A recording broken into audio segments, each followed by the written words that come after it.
I, female, 28, have always been child-free. Ever since I was 16 years old, I knew that I would not and could not raise kids. I have always been vocal about the fact that I would never have children. In every single relationship of mine, I told my partners that I would not be having kids. And if that was something they expected from me or for themselves, I was not the right partner for them. Some of my partners were okay with this, but for some, it was a deal breaker. And we parted ways amicably, and I was okay with it. Just because I didn't want this for myself or had envisioned my life a certain way did not mean others had to conform to it. But I have never been dishonest about what I want from my life. I have been upfront about this aspect of my life, and I have told every single partner that this is something non-negotiable for me. Some people ask me why I don't want kids, and I know it's because they want to convince me otherwise and tell me all about the joys of motherhood. But I hate these intrusive questions. To me, it shouldn't matter to anyone why I don't want kids. I am child-free, and that is the extent of the information I owe you. There is no need for anyone to know the rationale behind it. And if I'm being honest, the reasons are rooted in a lot of trauma that I don't feel comfortable recounting. I have spent years and a considerable amount of effort to come to a place that feels better mentally, and I don't want to ruin all those years of progress by dwelling in the past for no reason. So whenever someone asks me why I don't want kids, I don't indulge them with any answer. I simply either refuse to respond or tell them it's none of their business. I have my reasons, and they have no right to poke into it. This has always been my stance, and most people have respected it, so I never anticipated that I would be blindsided one day. When I met my husband David, male, 33, 3 years ago, and we started dating, I told him from the outset that I wasn't someone who would have kids. He was always on board with it. At least that's what he said, and I believed him. There was no reason for me not to believe a 30-year-old man who sounded so sure about what he wanted from life. I think I told him by the third or fourth date that if he wanted to take things further, he should know that I was child-free, and nothing on earth could make me want or raise a child. He seemed okay with it, and that topic was never brought up for discussion in the next few months. I remember around the 1 year mark, we were having a general conversation, and he asked me why I was against having children and a family of my own. I wanted to tell him, but it was too much for me. Revisiting that trauma has always been detrimental to me, and I just didn't want to go through that mentally. I told him so. I said that I had my reasons, and it wasn't that I wasn't comfortable sharing them. I trusted him, but I didn't want to because it brought up a lot of pent-up thoughts and feelings, and dealing with them was something I didn't want at that point in time. He hugged me, consoled me, and never pressed the question again. And ever since then, the topic of children never came up again. And I was so grateful to God for giving me a partner who understood my boundaries and respected them. Our relationship continued for another year, and then he asked me to marry him. I was overjoyed, and I loved him a lot. But I asked him again if he was sure about this, because my stance on children would not change. He told me that he had never been surer of anything in his life, and if he had wanted to leave because of my decision, he would have left on the fourth date itself. He gave me a sappy, I now think it's sappy because of what's happened in the last few days. Initially, it felt amazing and romantic. Speech about how I am the love of his life and he would never let me go over children, because any family he wanted was a family that had me in it. We got married, and it was amazing. It was mostly his family and friends who came. I'm not close to my family and I'm completely no contact with my mother, so I had not invited them. The ceremony was sweet and it has only been 6 months since we got married, but everything seemed perfect. I have a good relationship with his family. We meet regularly and both of us have good jobs and we do well for ourselves. We don't really want for anything, and I know it sounds privileged and haughty, but it is what it is, and now I will have to throw everything away because David has changed completely. I don't even know what to do anymore. It's like my life has changed completely and everything is out of my control. 2 weeks ago, things changed. I received a DM from my sibling on Instagram. I don't know how she found me or why she was looking for me, but it sent me into a downward spiral of panic and guilt. I scheduled an urgent appointment with my therapist. I was having a full-blown panic attack, and my mental health was in shambles. I sat on the floor, clutching my hair and panting. David wasn't home at the time, and it felt as if I would collapse. It took me a long time to feel a little better. I told my therapist about the text and my reaction to it, and she told me it was because I had repressed all these feelings for so many years that a single trigger brought everything out. She said I hadn't taken the time to process my feelings about my childhood and the abuse I faced, which is why I had such a visceral reaction to a simple DM. And the DM wasn't anything but a, "Hi, how are you doing?" She told me it was high time I dealt with all these emotions and memories, and that suppressing and ignoring them was not the answer I was looking for, and that it would never heal me. She told me to talk to someone about it, if not her. And that's when I decided I would finally tell David about why I am the way I am. I had other friends I could confide in, but the emotional understanding I share with David is not something that can be matched. At least that's what I thought in that moment. I thanked her and texted David that I needed to talk to him about something urgently. He said he had to go on a very important work trip for a week and was actually packing his bags as we were texting. I knew then that this discussion had to wait because it needed a lot of time and patience for me to be able to express what I had gone through. He left for the trip, and that 1 week was excruciating for me. I couldn't tell him over text, obviously, and I didn't want to do it over a call either. I didn't respond to the DM because I don't want to allow that part of my life to re-enter. Finally, David got home and I ran to him and sobbed like a baby. He got so scared and held me for God knows how long. I just got it all out. I didn't have it in me to hold it back any longer. I told him to sit down, that I needed to tell him everything, and I just couldn't wait any longer. I was the eldest of 8 siblings.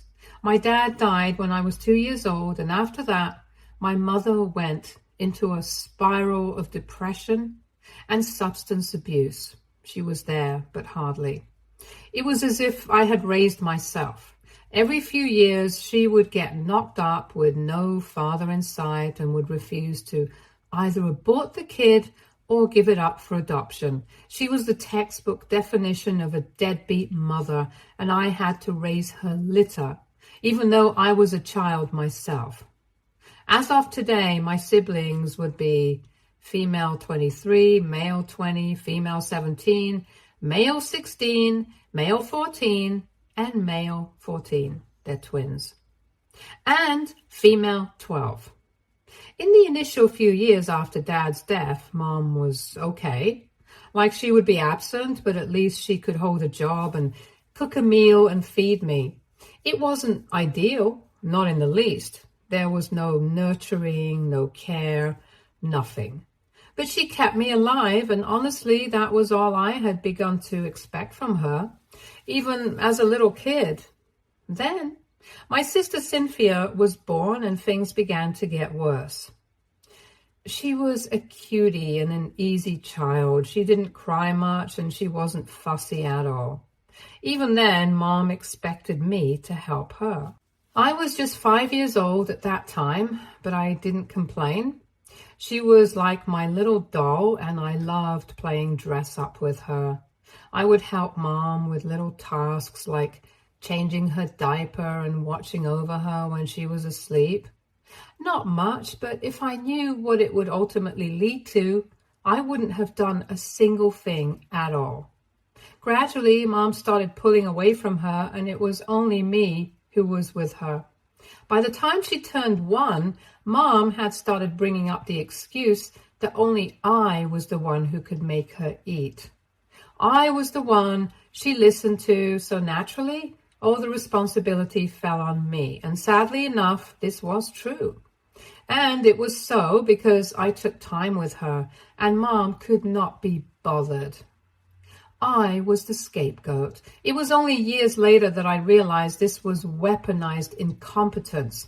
I liked doing stuff for Cynthia, and it never felt wrong. I mean, that's how I had grown up, and I thought all elder siblings raised their younger ones. And by the time she got pregnant with Warren, male, 20 now, she had completely lost it. I was 8 years old when he was born, and Cynthia was 3. Mom asked me to take care of Warren as well because I had done such a good job with Cynthia. I wanted to resist then because I had started school and I used to enjoy hanging out with my friends. At times, I took Cynthia along, but with Warren, all my playtime was restricted. I told her that I wouldn't help her, and I remember she beat me so hard. I was bruised and blue on my back. My mother was abusive, but she was also smart. She never hit me in places that would be visible to the general eye.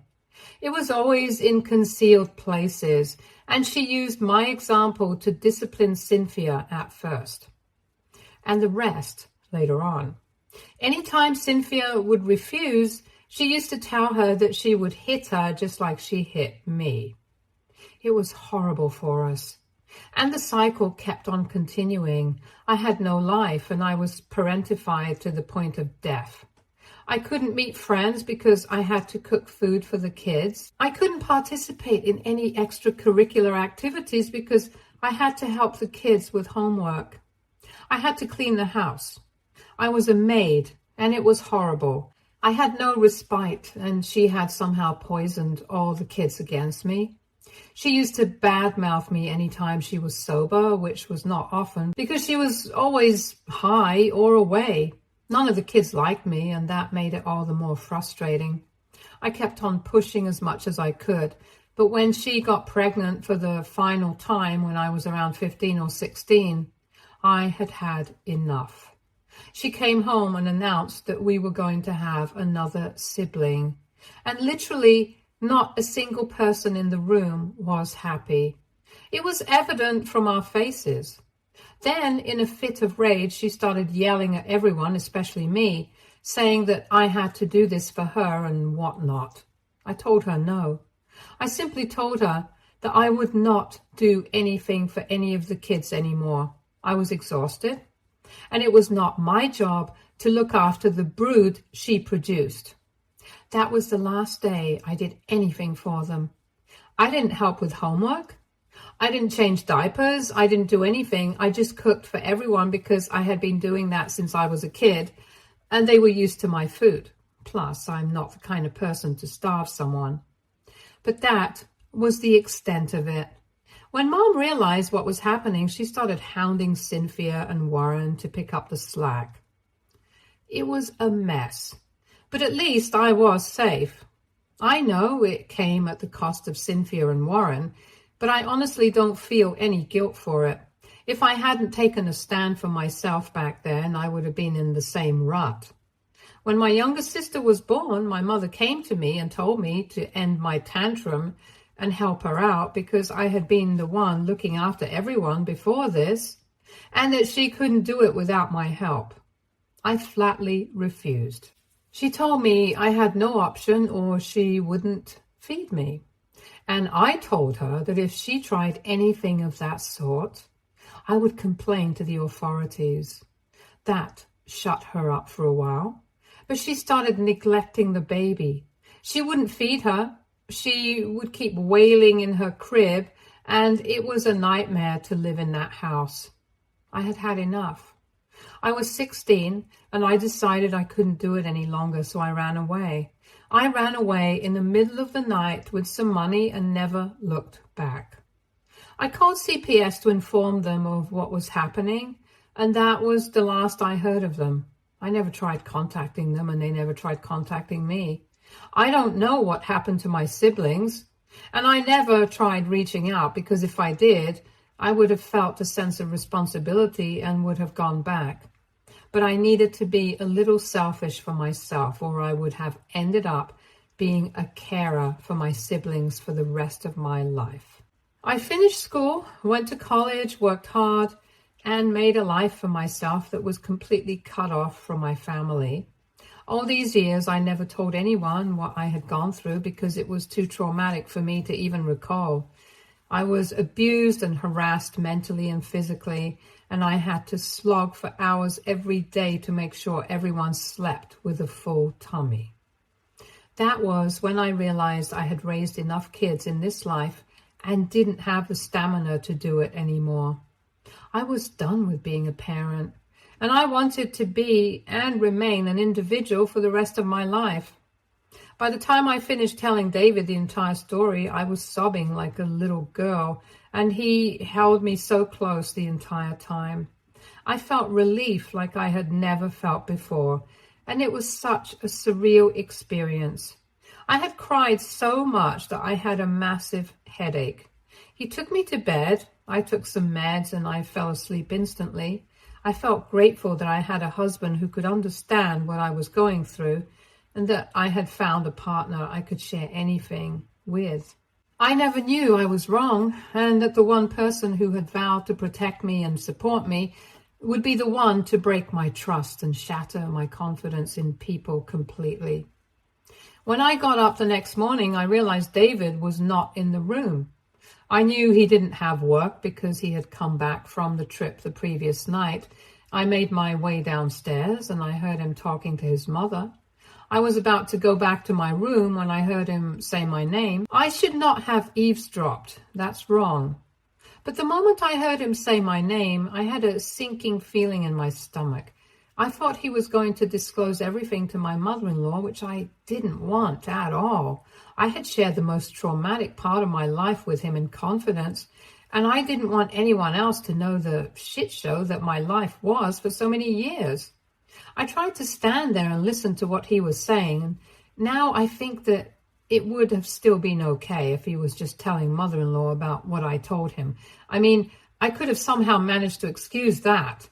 But what I heard completely broke me.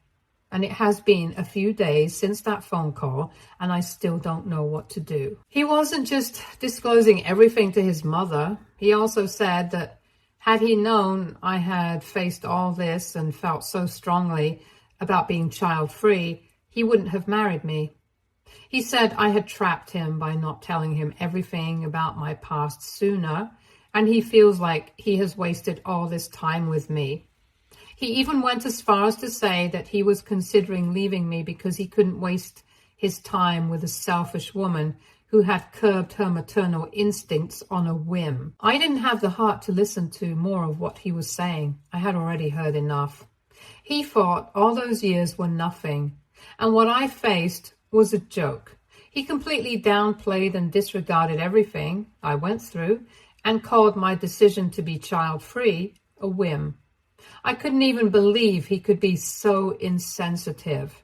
He had been so good to me when I told him about my mother and my siblings, and now I see this completely different and vicious side of him. And I really don't know what he means when he says I trapped him. He had always known that I would not have kids.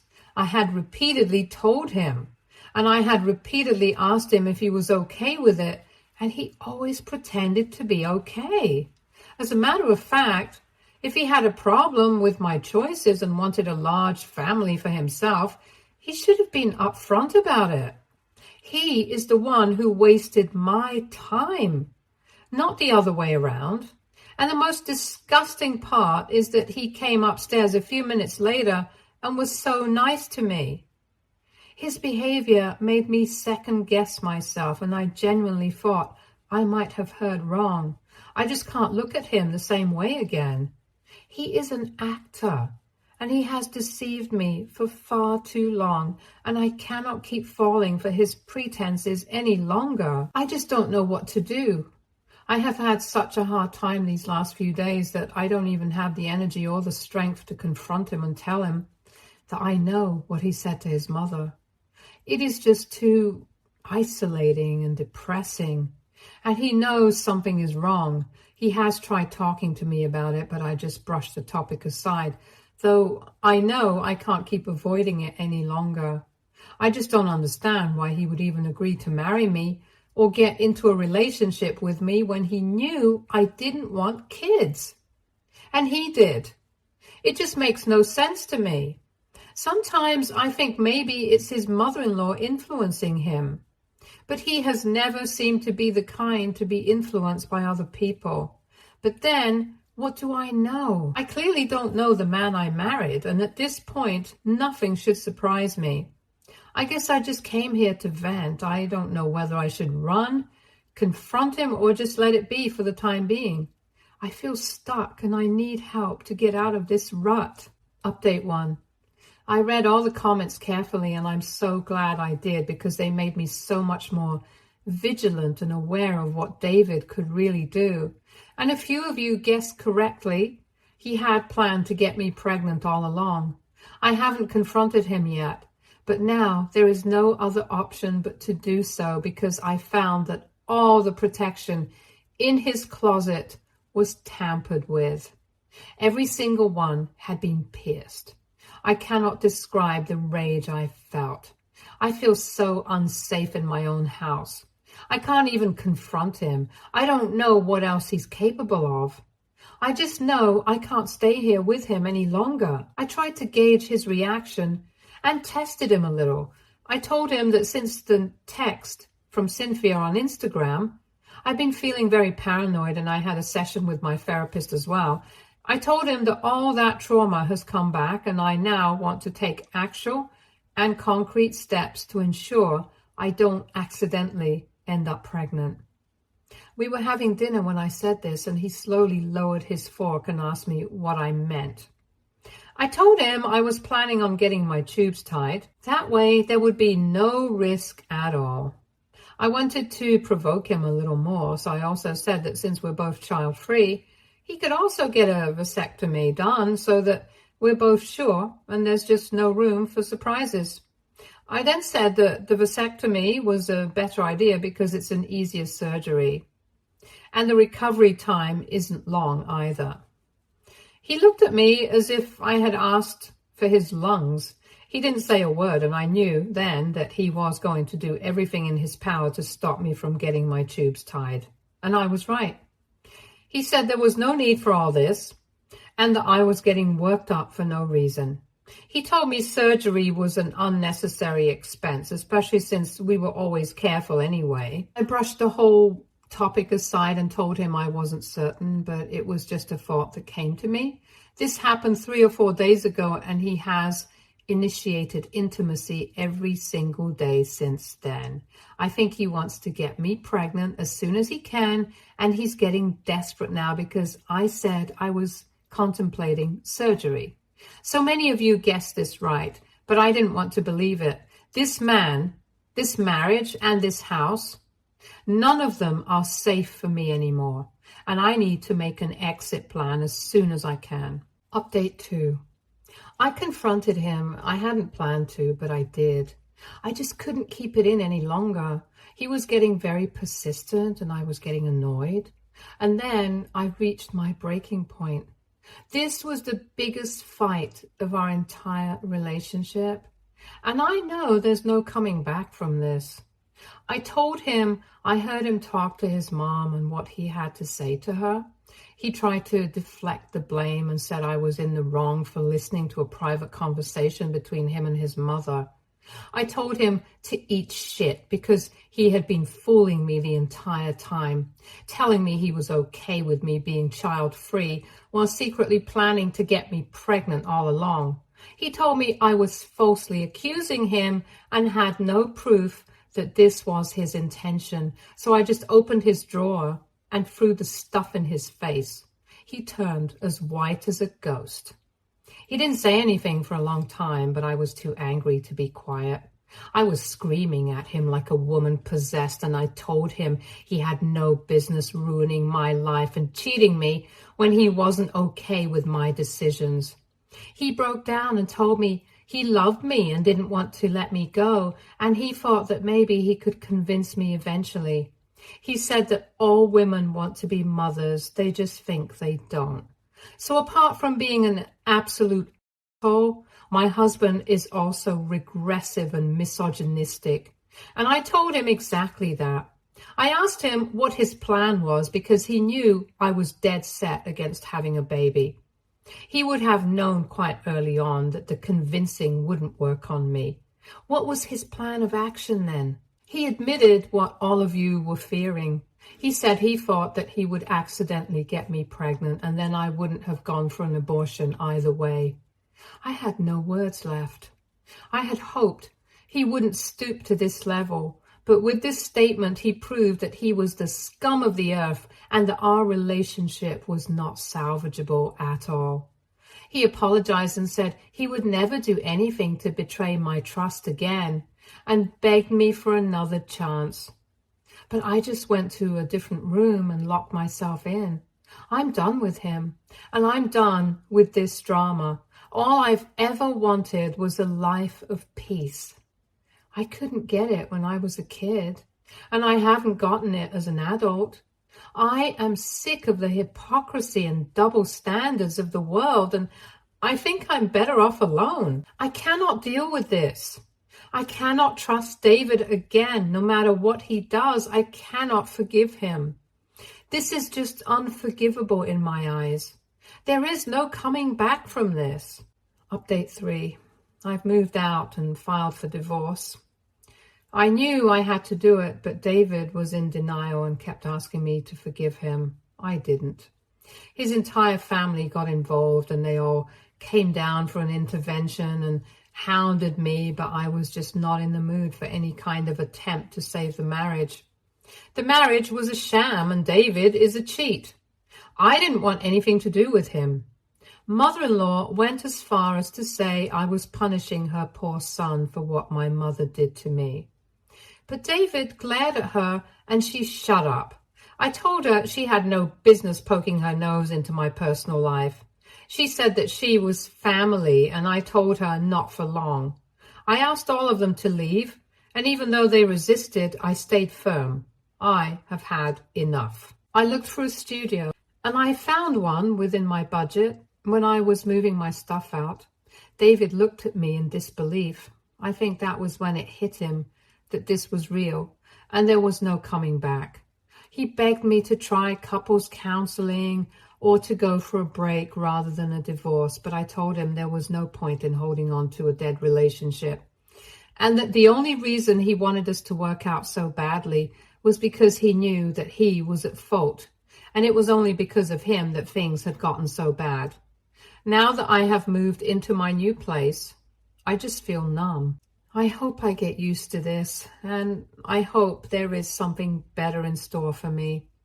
As of now, I'm just glad I'm safe and have left yet another toxic relationship. Stay tuned for more stories from Argo.